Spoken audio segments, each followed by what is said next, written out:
নমস্কার বন্ধুরা, আজকের এই ভিডিওটা একটা গুরুত্বপূর্ণ বিষয়ে ডিভিসি জল ছাড়া নিয়ে।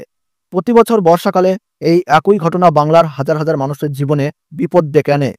কেন এমন হয়, তার পেছনে কারণগুলো কি কি, আর এর থেকে মুক্তি পাওয়ার উপায় বা কি, সবকিছু আজ আমরা সহজ ভাষায় আলোচনা করব। ভিডিওটি পছন্দ হলে একটি লাইক করুন, বন্ধুদের সঙ্গে শেয়ার করুন। আর ন্যাশনাল ডিজাস্টার সংক্রান্ত যে কোনো আপডেট সবার আগে পেতে হলে আমাদের এই ইউটিউব চ্যানেলটি অবিলম্বে সাবস্ক্রাইব করুন সমস্ত আপডেট সবার আগে পাওয়ার জন্যে। প্রথম প্রশ্ন ওঠে, ডিভিসি কি এবং তারা কেন জল ছাড়ে? ডিভিসি বা দামোদর ভ্যালি কর্পোরেশন হলো একটা বড় সংস্থা যেটা ঝাড়খণ্ড আর পশ্চিমবঙ্গের মাঝে অবস্থিত। ওদের মূল কাজ হলো জল ধরে রাখা, বন্যা নিয়ন্ত্রণ করা আর বিদ্যুৎ তৈরি করা। কিন্তু বর্ষাকালে যখন অতিরিক্ত বৃষ্টি হয়, তখন মাইথন, পঞ্চায়েত, তিলাইয়া আর কোনার বাঁধগুলোই জল জমে যায়। তখন বাঁধের নিরাপত্তার জন্য ডিভিসিকে বাধ্য হয়ে সেই জল ছাড়তে হয়। এই জল দামোদর নদী দিয়ে পশ্চিমবঙ্গে ঢোকে, আর সেই সাথে দেখা যায় একের পর এক বিপর্যয়। ডিভিসি যখন প্রচুর জল ছাড়ে, তখন তার প্রভাবে পূর্ব বর্ধমান, হুগলি, হাওড়া, বাঁকুড়া আর পশ্চিম মেদিনীপুরের মতো জেলাগুলিতে চাষের জমি ডুবে যায়, ফসল নষ্ট হয়, মানুষের ঘরবাড়ি ডুবে যায় আর বহু মানুষ আশ্রয়হীন হয়ে পড়েন। পশ্চিমবঙ্গের মুখ্যমন্ত্রী মমতা বন্দ্যোপাধ্যায় এই নিয়ে অনেকবার প্রতিবাদ জানিয়েছেন। তার অভিযোগ, ডিভিসি কখনো আগাম সতর্কতা না দিয়ে হঠাৎ করে জল ছেড়ে দেয়, আর তার জন্যই এত বড় বিপর্যয় ঘটে। তিনি এটাকে ম্যানমেড বিপর্যয় বলেও উল্লেখ করেছেন। এবার আসুন জেনে নিই ডিভিসি ঠিক কতটা জল ছাড়ল। 2025 সালের 4 আগস্ট ডিভিসি মাইথন আর পঞ্চায়েত বাঁধ থেকে মোট 1,20,000 কিউসেক জল ছেড়েছে। এর মধ্যে পঞ্চায়েত থেকে ছাড়া হয়েছে 1,14,000 কিউসেক, আর মাইথন থেকে ছাড়া হয়েছে প্রায় 6,000 কিউসেক। মুখ্যমন্ত্রী বলেছেন, 2024 সালের তুলনায় এবার জল ছাড়ার পরিমাণ 11 গুণ বেড়েছে। 2023 সালের তুলনায় 30 গুণ বেশি জল ছাড়া হয়েছে।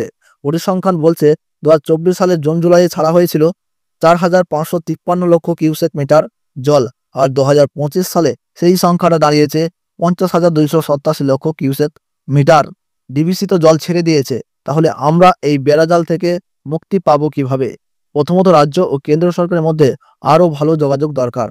আগাম সতর্কতা থাকলে প্রশাসন আগে থেকে ব্যবস্থা নিতে পারবে। দ্বিতীয়ত, বাঁধগুলোর তলদেশে যেই পলি জমে গেছে তা সরিয়ে বাঁধের জলধারণ ক্ষমতা বাড়ানো দরকার। তৃতীয়ত, শুধু বড় বাঁধের উপর নির্ভর না করে ছোট ছোট জলাধার তৈরি করা উচিত, যাতে অতিরিক্ত বৃষ্টির জল ধরে রাখা যায়। এই সমস্যাটা আর রাজনীতির খেলা নয়, এটা সাধারণ মানুষের জীবন মরণের প্রশ্ন। তাই সবার আগে মানবিক দৃষ্টিভঙ্গি থেকে দেখতে হবে।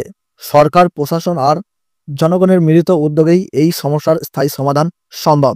এই অবস্থায় আপনার করণীয় হলো, আপনি যদি নদীর পার্শ্ববর্তী অঞ্চলে থাকেন তাহলে দ্রুত নিরাপদ স্থানে সরে যান। প্রয়োজনীয় খাবার ও জ্বালানি বা গ্যাস সংগ্রহ করে রাখুন। বাড়ির বয়স্ক মানুষদের জন্য প্রয়োজনে ওষুধ আগাম আনিয়ে রাখুন।